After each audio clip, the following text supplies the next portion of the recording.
الحمد لله رب العالمين والعاقبة للمتقين والصلاة والسلام على من كان نبيا وآدم بين الماء والطين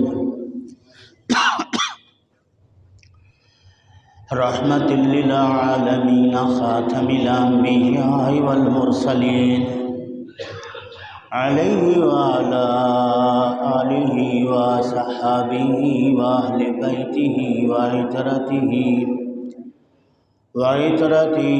وعشيرته وأزواجه وذرياته وعلماء أمته وصلحاء ملته وأهل سنته أجمعين. أما بعد فأعوذ بالله من الشيطان الرجيم. بسم الله الرحمن الرحيم. ومن يتق الله يجعل له مخرجا ويرزقه من حيث لا يحتسب ومن يتوكل على الله فهو حسبه إن الله بالغ أمره. آمنت بالله صدق الله مولانا العظيم وصدق رسوله النبي الكريم الأمين. وقال الله تعالى في مقام آخر إن الله وملائكته يصلون على النبي يا أيها الذين آمنوا صلوا عليه وسلموا تسليما. اللهم صل على سيدنا ومولانا محمد وعلى آل سيدنا وأصحاب سيدنا ومولانا محمد وبارك وسلم عليه صلاة وسلاما عليك يا سيدي يا رسول الله وعلى آلك وأصحابك يا سيدي يا خير خلق اللہ. کر جوانی میں عبادت کاہلی اچھی نہیں، جب بڑھاپا آ گیا بات بن پڑتی نہیں. ہے بڑھاپا بھی غنیمت جب جوانی ہو چکی، یہ بڑھاپا بھی نہ ہوگا موت جس دم آ گئی. یا محمد مصطفیٰ قربان تیرے نام پر، پاک سچا دین تیرا ہوں فدا اسلام پر. بہت شیرین و لذیذ و پاک تیرا نام ہے، جو ادب سے نام لے وہ لائق انعام ہے. کوئی تجھ سا ہوا ہے نہ ہوئے گا کبھی، جو نبی پیدا ہوئے خادم ہوئے تیرے سبھی. کی محمد سے وفا تو نے تو ہم تیرے ہیں. یہ دنیا چیز کیا ہے لوح و قلم تیرے ہیں. حمد و صلات کے بعد واجب الاحترام برادران اسلام، اللہ وحدہ لا شریک کے پاک کلام قرآن مجید فرقان حمید میں سے 28واں پارہ سورۃ الطلاق کی ایک آیت کا حصہ تلاوت کیا ہے. اللہ رب العزت کی بارگاہ میں دعا ہے کہ رب ذوالجلال مختصر وقت میں قرآن و سنت کی روشنی میں حق و سچ بیان کرنے کی توفیق نصیب فرمائے. بیان کے بعد عمل کی توفیق نصیب فرمائے. عزیزان گرامی، آج کے دور میں اشرف المخلوقات بنی آدم، عالم کائنات کی انسانیت رزق حاصل کرنے کے معاملے میں تگ و دو کے باوجود پریشان ہے۔ ہر طبقے کا آدمی، ہر اسٹیج کا آدمی، ہر درجے کا آدمی مالی معاملات میں گرفتار ہونے کا تذکرہ کرتا ہے۔ آپ کسی ملازم سے پوچھیں، وہ اپنی تنخواہ کو اپنی گزر بسر کے لیے ناکافی بتاتا ہے۔ آپ کسی تاجر سے پوچھیں، وہ تجارت میں ماند کا ذکر کر کے مالی خسارے کا روتا ہے۔ آپ حاکم وقت سے پوچھیں، وقت کے بادشاہ سے پوچھیں، وہ بیت المال میں خزانہ نہ ہونے کا ذکر کر کے اپنی سلطنت میں مسائل کو چھیڑ کر روتا ہے۔ قرآن مجید کی تلاوت کرنے کے بعد نبی کریم صلی اللہ علیہ وآلہ وسلم کے فرمودات کی روشنی میں یہ نتیجہ اخذ کیا جاتا ہے کہ آج اگر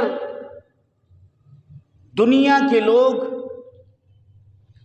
کسی اسٹیج، منزل اور درجے پر فائز ہونے کے باوجود اپنے رزق کے معاملات میں نالاں ہیں، اس کی وجہ اللہ رب العالمین کی نافرمانی ہے اور راہ تقوی سے فرار اختیار کرنا ہے۔ قرآن مجید نے ہمیں یہ مسئلہ بہترین انداز میں سمجھایا ہے کہ رزق کی ذمہ داری رب ذوالجلال کی ذات پر ہے۔ رازق کون ہے؟ اونچی آواز میں بولو، رازق کون ہے؟ اللہ۔ مور و ملخ کو رزق دینے والا کون ہے؟ اللہ۔ چرند و پرند کو رزق دینے والا کون ہے؟ اللہ۔ حیوانات اور نباتات کو رزق دینے والا کون ہے؟ اللہ۔ جن اور انسان کو رزق دینے والا کون ہے؟ اللہ۔ اللہ رب العالمین تمام مخلوقات کے رزق دینے کا ذمہ اپنے اوپر لیا ہے۔ فرمایا وَمَا مِن دَابَّةٍ فِي الْأَرْضِ إِلَّا عَلَى اللَّهِ رِزْقُهَا، زمین پر کوئی ایسا جانور نہیں جو اپنے پیٹ کے بل رینگتا ہے، چلتا ہے، بظاہر کمزور ناتواں دکھائی دیتا ہے، لیکن اس کے رزق کا ذمہ دار بولو اللہ۔ جب یہ عقیدہ قرآن بیان کرے کہ رزق کا ذمہ خدا کے ذات پر ہے، اللہ کے خزانے میں کمی ہے؟ بولو۔ اللہ رب العالمین کی خزانے میں کمی نہیں ہے۔ جس کو جتنا چاہے، جس کو جو چاہے دے دے۔ کس چیز کی کمی ہے؟ مولا تیری گلی میں، دنیا تیری گلی میں، عقبہ تیری گلی میں۔ جب مسلمان کا یہ عقیدہ ہے کہ رزق کا ذمہ اللہ نے اٹھایا ہے، جو اللہ کے ذمہ پر ہے اس کے معاملے میں کیوں پریشان ہے؟ یہ سوال ہے۔ جب میں یہ عقیدہ رکھتا ہوں کہ جب رب نے مجھے پیدا کیا ہے، جو میرے مقدر میں اللہ نے رزق لکھ دیا ہے وہ مجھے ملتا رہے گا، اس کے باوجود میں اپنے بھائی کا گلا کیوں گھونٹ رہا ہوں؟ اس کے باوجود ہم لوگوں کے دیواروں کو پھلانگ کر کے اس کے گھروں سے مال چورانے کی کیوں سوچ رکھ بیٹھے ہیں؟ کیوں کسی آنے جانے والے راستے پر ہم گھات لگائے بیٹھے ہیں کہ کوئی مال لے کر آئے تو چھین لیں؟ اس کا مطلب یہ ہے کہ ہم صرف زبان سے کہتے ہیں رزق کا ذمہ دار اللہ ہے، یقین کامل نہیں۔ یقین کامل نہیں ہے، بھروسہ کامل نہیں ہے۔ نبی کریم صلی اللہ علیہ وآلہ وسلم نے فرمایا کہ رب فرماتا ہے انا عند ظن عبدی بی انا معہ اذا ذکرنی. فرماتے ہیں نبی کریم کی رب ذوالجلال نے ارشاد فرمایا کہ میں اپنے بندے کے ساتھ وہ سلوک کرتا ہوں جو وہ گمان رکھتا ہے. جس طرح کا گمان رکھتا ہے، یہاں ظن بمعنی یقین ہے، لغوی معنی میں ظن بمعنی گمان بھی آیا ہے. جس طرح کا یقین رکھتا ہے وہ بندہ خدا کے ذات کے متعلق، اللہ اس کے یقین کے مطابق اس سے معاملہ کرتا ہے، فیصلہ کرتا ہے. اگر مسلمان کا یقین یہ ہو کہ میں بھوکا نہیں سوؤں گا، رب ذوالجلال کبھی اسے بھوکا نہیں سلائے گا، کبھی نہیں سلائے گا. انا عند ظن عبدی بی انا معہ اذا ذکرنی. میں اس کے ساتھ ہوتا ہوں جب وہ میرا ذکر کرتا ہے. میرا بندہ جب میرا ذکر کرتا ہے، اللہ فرماتا ہے میں اس کے ساتھ ہوتا ہوں. اگر وہ تنہائی میں میرا ذکر کرتا ہے، میں اللہ تنہائی میں اس کو یاد کرتا ہوں. اگر وہ کسی مجمع میں مجھے یاد کرتا ہے، میں اللہ اسے بڑی جماعت میں یاد کرتا ہوں. اور جس جماعت میں اپنے بندے کو یاد کرتا ہوں وہ جماعت اس بندے کی جماعت سے بہتر ہے جہاں اللہ رب العالمین بندوں کا ذکر کرے. یہ نتیجہ نکلا کہ رزق کا ذمہ دار کون ہے؟ رزق کا ذمہ دار اللہ ہے. اب اللہ رب العالمین نے جس رزق کا ذمہ اپنے اوپر لیا ہے، اس رزق کے حاصل کرنے کا ہمیں راستہ بتایا ہے، ہمیں طریقہ بتایا ہے. ہمیں کہا وَاذْكُرُوا اللَّهَ كَثِيرًا لَعَلَّكُمْ تُفْلِحُونَ. کثرت کے ساتھ اللہ کو یاد کرو، اللہ کا ذکر کرو تاکہ تم کامیاب ہو جاؤ. وَابْتَغُوا مِنْ فَضْلِ اللَّهِ. اور اللہ رب العالمین کے فضل کو تلاش کرو. اللہ کے فضل کو کارے بکن در حال تو داں کاہلی چوں کافری. کاہل کی باشد آدمی اورا بداں چوں کاؤخر. فرماتے ہیں کہ کاہل نہ بنو، سست نہ بنو. اللہ کے فضل تلاش کرنے کے جو جائز ذرائع رب نے بتائے ہیں اس کو اپناؤ. چونکہ کاہل بننا یہ اللہ رب العالمین کی ناشکری ہے. یہاں کافری بھی معنی ناشکری ہے. کافری بھی معنی کفر بے دینی نہیں، یہاں کافری بھی معنی ناشکری ہے، چونکہ کفر کا معنی ناشکر بھی عربی میں آیا ہے. فرماتے ہیں کہ تو اگر کاہل بن کے بیٹھ جائے گا یہ ناشکری ہے. اب میرے بھائی ذرا سمجھو کیسے ناشکری ہے. اللہ نے مجھے 2 آنکھیں دی ہیں، اللہ نے مجھے 2 بازو سلامت دیے ہیں، اللہ نے مجھے پیر دیا ہے، رب ذوالجلال نے مجھے صحت مند جسم عطا کیا ہے. اب میں اللہ کی ان نعمتوں کو رزق حاصل کرنے کے لیے استعمال نہیں کروں گا تو ناشکر ہوں. ناشکرہ ہوں کہ آنکھوں کو اللہ نے دیا ہے دیکھنے کے لیے، ہاتھوں کو کام محنت کے لیے، پیروں کو چلنے کے لیے. اب ان قیمتی اعضاء کو استعمال کر کے اللہ رب العالمین کے فضل کو تلاش کرو، رب ذوالجلال مہربانی فرمائے گا. اس لیے کہتے کارے بکن در حال تو داں کاہلی چوں کافری. کاہل کی باشد آدمی اورا بداں چوں گاؤ خر. بڑا سخت جملہ ہے، ترجمہ کروں؟ ناراض تو نہیں ہو جاؤ گے. کاہل کی باشد آدمی، فرماتے ہیں کہ جو آدمی ان اعضاء سلامت رکھنے کے بعد بھی کاہل ہے وہ گدھے گائے سے بدتر ہے. کاہل کی باشد آدمی اورا بداں چوں گاؤ خر. اس کو گدھے اور گائے سے بدتر سمجھو. اللہ کی نعمتوں کو استعمال نہیں کر رہا، کسی دوسرے کے دروازے پر دستے سوال دراز کیے ہوئے محتاج کی طرح بیٹھا ہوا ہے. اس سے تو وہ گدھا بہتر ہے، چھوڑ دو تو چرنے کے لیے دوڑ لگاتا ہے. گائے بہتر ہے، جب اس کو آپ اس میدان ریگستان بیابان میں چھوڑو وہ اپنی رزق کو تلاش کرنے کے لیے جگہ جگہ منہ لگاتی ہے. ایسا ہے؟ اب انسان کو اللہ عقل دے، سمجھ دے، شعور دے، اس کے باوجود وہ کاہل بنے. اس لیے یہ بزرگ فرماتے ہیں کہ کاہل آدمی جب تمہیں نظر آئے تو اسے جانوروں سے بدتر سمجھو. اگر وہ کوئی جانوروں سے بدتر نہ ہوتا تو کسی دوسرے کے دستے نگر نہ ہوتا. یا تلاوت کردہ آیت کریمہ کی طرف آتے ہیں، تمہید میں بات گزر جائے گی. اللہ رب العالمین نے فرمایا وَمَن يَتَّقِ اللَّهَ، جو شخص اللہ سے ڈرے گا، جو بھی تقوی اختیار کرے گا، یجعل لہ مخرجا، اللہ رب العالمین اس کے لیے بہت سے رزق کے دروازے کھول دے گا، نکال دے گا۔ وَيَرْزُقُهُ مِنْ حَيْثُ لَا يَحْتَسِبُ، اللہ اس کو اس جگہ سے رزق عطا فرمائے گا جہاں سے رزق ملنا اس کے گمان میں بھی نہیں، اس کے وہم میں بھی نہیں ہے کہ مجھے اس دروازے سے رزق ملے گا۔ شرط یہ ہے کہ وہ تقوی اختیار کرے۔ جب وہ تقوی اختیار کرے گا تو اللہ اس کے لیے رزق کے دروازے کھول دے گا، پھر ہر جگہ سے اسے اللہ رب العالمین کا یہ فضل ملتا رہے گا جہاں اس کا وہم و گمان نہیں۔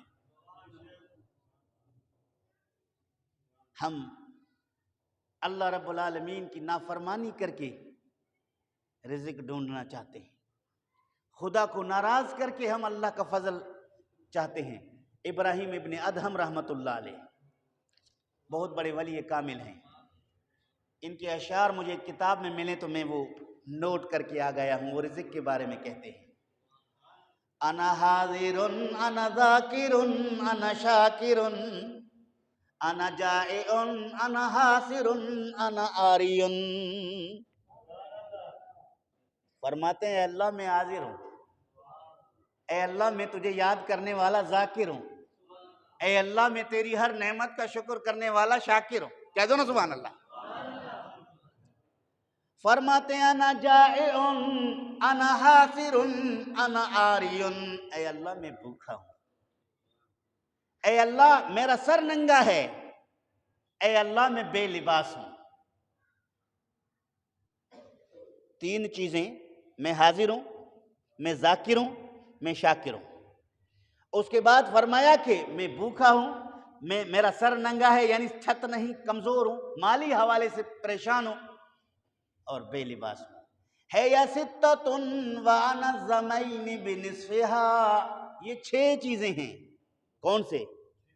حاضر ہونا، ذاکر ہونا، شاکر ہونا، 3 جائے ہونا، حاصر ہونا، عاری ہونا، یعنی بھوکا ہونا، ننگے سر ہونا، بے لباس ہونا، یہ 3 وہ 3 یہ کتنے؟ 6۔ فرماتے ہیں کہ یہ کہنے کے بعد فرماتے ہیں یا ستۃ وانا الزمین بنصفها، اے اللہ ان 6 چیزوں میں سے آدھے کا میں ذمہ دار ہوں، آدھے کا، بولو صوفیانہ کلام ہے، آدھے کا میں ذمہ دار ہوں کہ تیری بارگاہ میں حاضری دوں، آدھے کا میں ذمہ دار ہوں کہ تیری ہر نعمت کا شکر کروں، آدھے کا میں ذمہ دار ہوں کہ میں تیرا ذکر کروں، لیکن اے اللہ آدھے کا تو ذمہ دار ہے،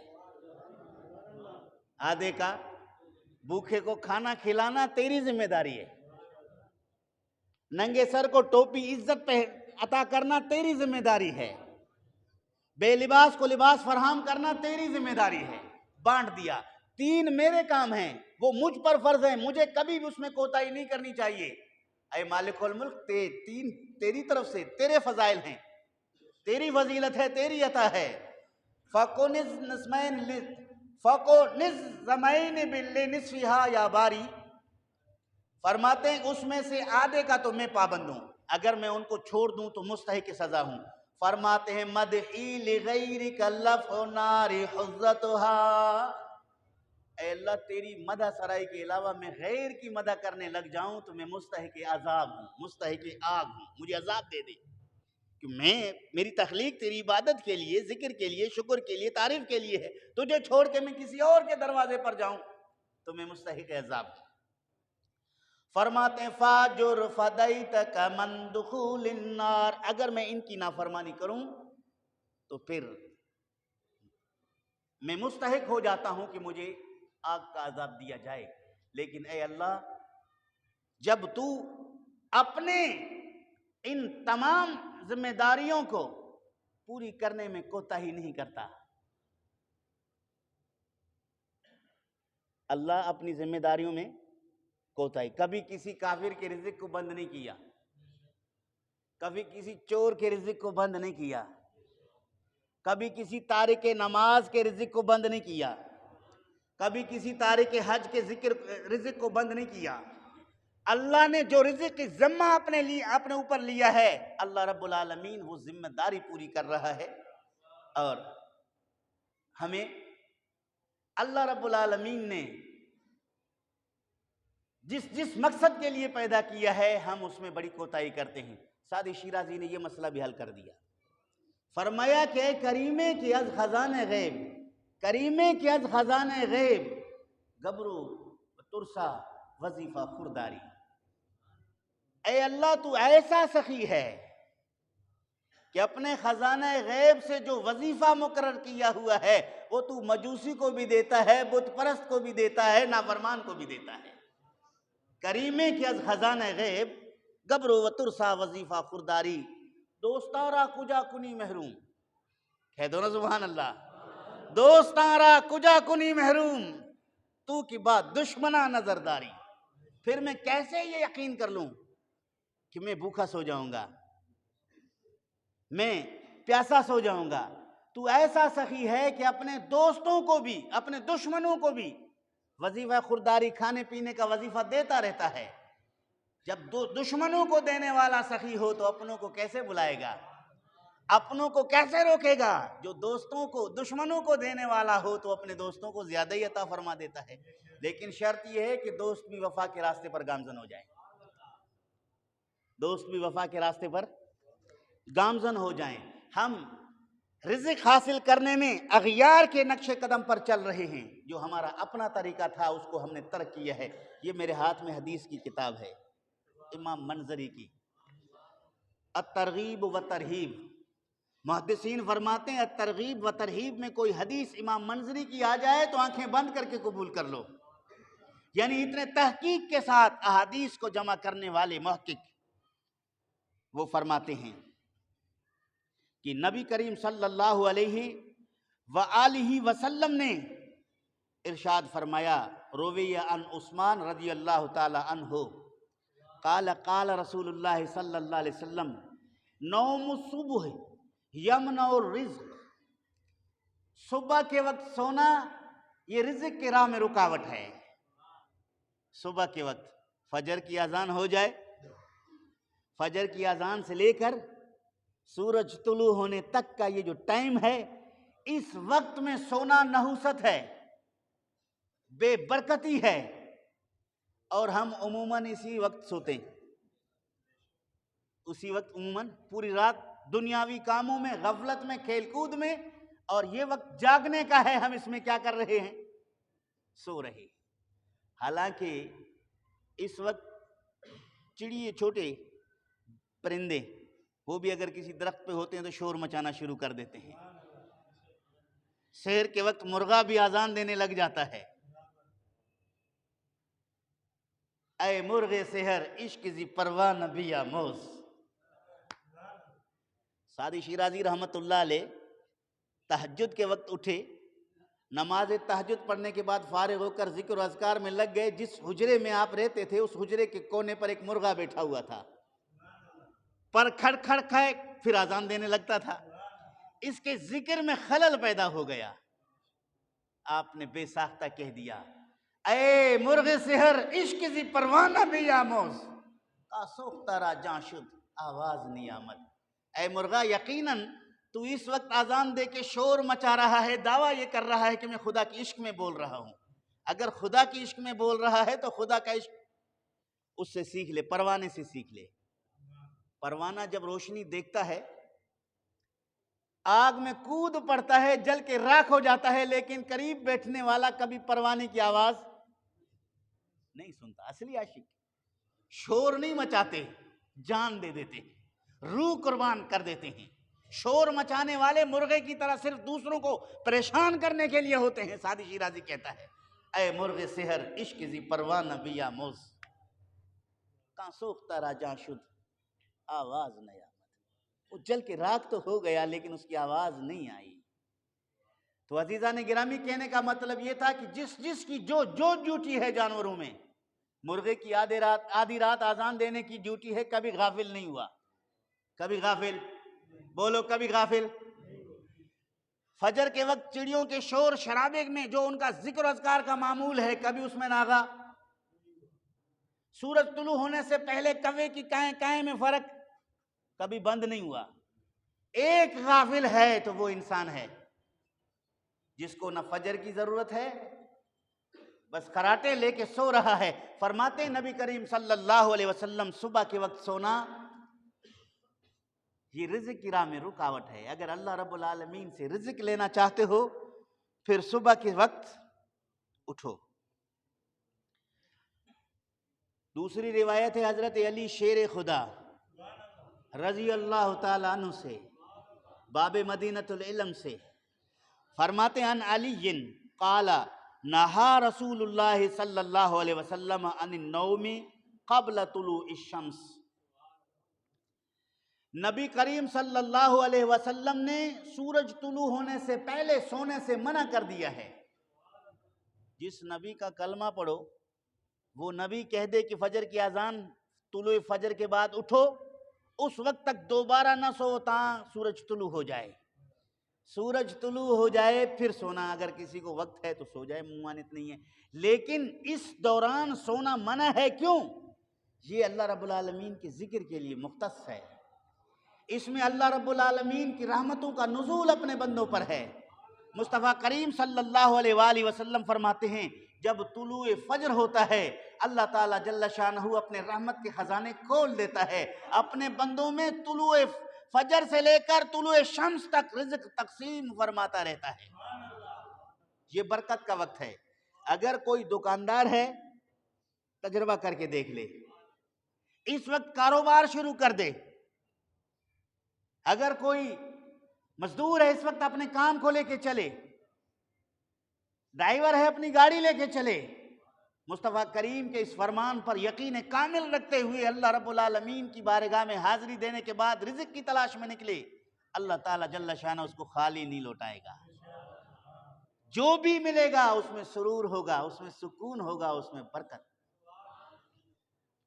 تو یہ نبی کریم صلی اللہ علیہ وآلہ وسلم کے فرمان ہیں۔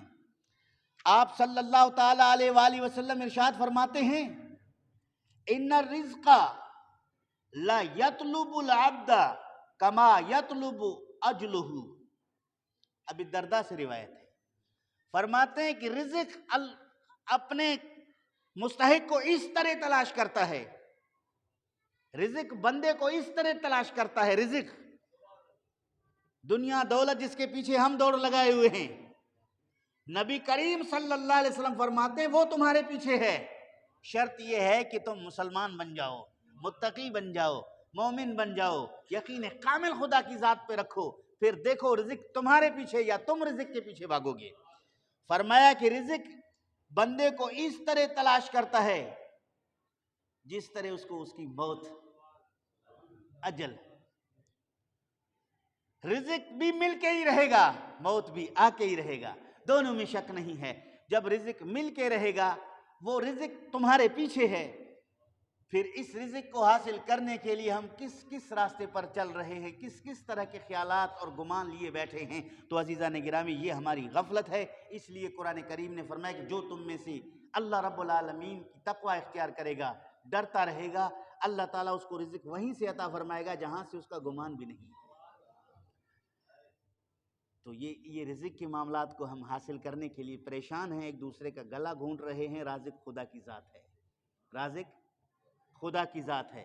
مخلوق میں صرف چند ایک ہیں جو ذخیرہ اندوزی کے معاملے میں سب سے آگے ہیں۔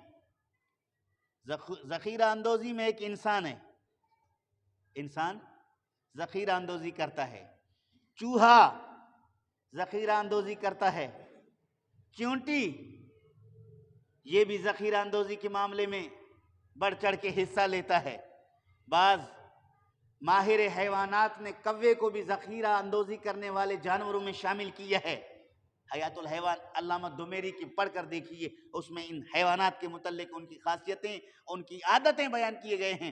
وہ تمام عادتیں انسانوں میں یکے بعد دیگرے پائے جاتے ہیں، کسی میں ایک، کسی میں دو، کسی میں چار، کسی میں 6، کسی میں 10۔ حیوانات کے تمام وہ عادتیں جو اس کے اندر ہیں اس کو بہت سارے انسانوں نے لے لیے ہیں، اور حیوانوں کے اندر کچھ ایسی خصلتیں اور عادتیں ہیں جو مفید بھی ہیں، مصلح بھی ہیں، بہتر بھی ہیں، لیکن انسانوں نے ان کو ترک کیا ہوا ہے۔ تو عزیزان گرامی، کبھی ملا اس معاملے پر میں اس حیوانات کے معاملات پر بھی گفتگو کروں گا۔ ان کے جو تاریخ نے ان جانوروں کے متعلق جو ذکر کیا ہے وہ بھی آپ کو بتا دیا جائے گا۔ خواب میں آنے کے بعد اس کی تعبیر کیا ہے اس کا ذکر بھی ان کے ساتھ ساتھ امام دمیری نے حیات الحیوان میں نقل کیا ہے۔ میرے پاس وہ لائبریری میں دونوں جلدوں کے ساتھ وہ موجود ہے، کبھی انشاءاللہ اس میں سے بھی آپ کو کچھ علمی معلومات فراہم کیا جائے گا۔ لیکن آج عرض کرنے کا مطلب یہ ہے کہ جس جانور کو اللہ رب العالمین نے جو ڈیوٹی دی ہے اس میں وہ کوتاہی نہیں کرتا، کوتاہی نہیں کرتا۔ اور انسان جو ہے جس چیز سے اللہ رب العالمین نے اس کو روکا ہے اس میں وہ آگے ہے۔ شیر کو کبھی آپ نے گھاس کھاتے ہوئے نہیں دیکھا، دیکھا؟ گدھے کو کبھی آپ نے گوشت کھاتے ہوئے نہیں دیکھا، دیکھا؟ وہ اپنے معاملات کو، اپنی معمولات کو کبھی ترک نہیں کرتے۔ اور انسان نے کیا کیا آج؟ ایسی چیزوں کو اپنا غذا بنایا ہوا ہے، اگر وہ جانور کو دیا جائے تو وہ بھی نہ کھائے۔ مسلمانوں کی بات نہیں کر رہا میں، انسانوں کی بات کر رہا ہوں۔ اس میں بہت سارے مذاہب کے لوگ موجود ہیں، یہ اتنی عادتیں اور خصلتیں انہوں نے ترک کیے ہوئے جانوروں کی طرح بن گئے ہیں۔ تو اللہ تعالیٰ جل شانہ ہمیں حقیقی انسان بنا دے۔ رزق حاصل کرنے کے لیے سنا دوں، علامہ ثناء اللہ پانی پتی رحمت اللہ تعالی علیہ مظہری شریف میں لکھتے ہیں اور ذکر کرتے ہیں حضرت امام مجدد منور الفسانی شیخ احمد سرہندی فاروقی رحمت اللہ علیہ کی، فرماتے ہیں کہ اگر کوئی بندہ محسوس کر لے کہ اس کی رزق کے معاملات میں رکاوٹیں ہیں، تنگی ہے، اللہ کی طرف رجوع کرے۔ کس کی طرف؟ بولو کس کی طرف؟ اللہ کی طرف رجوع کرے۔ جو فرائض ہیں پابندی کے ساتھ ادا کرے، جس چیز سے رب ذوالجلال نے روکا ہے اس سے باز رہے، استغفر اللہ کی کثرت کرے، 500 مرتبہ آسان سا وظیفہ ہے اس کو پڑھے، 100 مرتبہ پہلے درود شریف، 100 مرتبہ آخر میں درود شریف۔ تفسیر مظہری قاضی ثناء اللہ پانی پتی رحمت اللہ علیہ کی، کوئی جگی میں بیٹھ کر یہ جعلی عامل اور جعلی لٹیرے کوئی تعویذ لکھنے والے کی بات نہیں کر رہا، بحقی زماں کی بات کر رہا ہوں۔ قاضی ثناء اللہ صاحب پانی پتی رحمت اللہ علیہ فرماتے ہیں کہ اول آخر 100 مرتبہ درود شریف پڑھے اور 500 مرتبہ پڑھے کیا؟ لا حول ولا قوة الا باللہ العلی العظیم، لا حول ولا قوة الا باللہ العلی العظیم، لا حول ولا قوة الا باللہ العلی العظیم۔ اس کو اپنے وظیفے میں رکھے، اللہ رب العالمین چاروں طرف سے اس کے لیے رزق کے دروازے کھول دے گا۔ یوں جائے بھی رزق ملے گا، پیچھے مڑ کے جائے تو بھی رزق ملے گا، یوں جائے تو بھی رزق ملے گا، یوں جائے بھی رزق ملے گا۔ یہ اتنا وظیفہ ایک وقت کے مجدد شیخ احمد سرہندی فاروقی رحمت اللہ علیہ کا، پھر اس کو نقل کرنے والے وقت کے بہت بڑے محقق، محدث، مفسر قاضی ثناء اللہ صاحب پانی پتی رحمت اللہ علیہ۔ تو مسلمان یقین کامل کے ساتھ اللہ کی طرف رجوع کرے، انشاءاللہ العزیز کبھی پریشان نہیں ہوگا۔ ناشکری بالکل نہ کرے، جو بھی اللہ رب العالمین کی طرف سے ملے شکر ادا کرے، کیونکہ شکر کرنے سے نعمتیں بڑھتی ہیں، ناشکری میں گھٹتی ہیں، کم ہوتی ہیں۔ اللہ تعالیٰ عمل کی توفیق نصیب فرمائے۔ جن دوستوں